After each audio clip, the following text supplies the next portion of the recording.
Kerala government nurses അസോസിയേഷന്റെ 69ാമത് സംസ്ഥാന സമ്മേളനം ജൂൺ അവസാന വാരം കാഞ്ഞങ്ങാട്ട് നടക്കും. ഇതിന്റെ മുന്നൊരുക്ക പ്രവർത്തനങ്ങളുടെ ആസൂത്രണത്തിനും നടത്തിപ്പിനുമായി സംഘടക സമിതി ഓഫീസ് തുറന്നു. This news sponsored by Shobhika Weddings, Big Mall, Kanyangar, Kozhikode, Koilandi and Kuttiyadi. June 27-28 തീയതികളിലാണ് കാഞ്ഞങ്ങാട്ട് കേരള ഗവൺമെന്റ് നഴ്സസ് അസോസിയേഷൻ അഥവാ KGNA-യുടെ 69ാമത് സംസ്ഥാന സമ്മേളനം നടക്കുന്നത്. ഇതിന്റെ മുന്നൊരുക്ക പ്രവർത്തനങ്ങൾ ആസൂത്രണം ചെയ്യുന്നതിനും ഏകോപിപ്പിക്കുന്നതിനും നടപ്പിലാക്കുന്നതിനുമായാണ് സംഘടക സമിതി പ്രത്യേക ഓഫീസ് തുറന്നത്. ആലാമിപ്പള്ളിയിൽ സജ്ജമാക്കിയ ഓഫീസ് സൗകര്യം മുൻ MP P. കരുണാകരൻ ഉദ്ഘാടനം ചെയ്തു.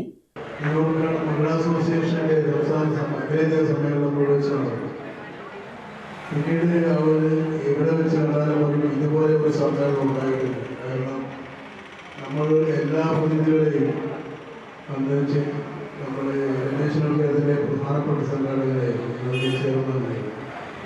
എല്ലാ പ്രതിനിധികളെയും നമ്മൾ വീടുകളിലാണ് താമസിച്ചത്. ലോകത്തിലോ പരിസരത്തുമായി ചടങ്ങിൽ സമ്മേളന പ്രചരണ കമ്മിറ്റി ചെയർമാൻ പ്രിയേഷ് അധ്യക്ഷനായി. കാഞ്ഞങ്ങാട് നഗരസഭാ ചെയർമാൻ VV രമേശൻ, KGNA സംസ്ഥാന സെക്രട്ടറി L. ദീപ എന്നിവർ സംസാരിച്ചു. PV പവിത്രൻ സ്വാഗതവും PV അനീഷ് നന്ദിയും പറഞ്ഞു. വിവിധ വർഗ ബഹുജന സംഘടനാ നേതാക്കളും പ്രവർത്തകരും സംബന്ധിച്ചു. News bureau, Kanhangad.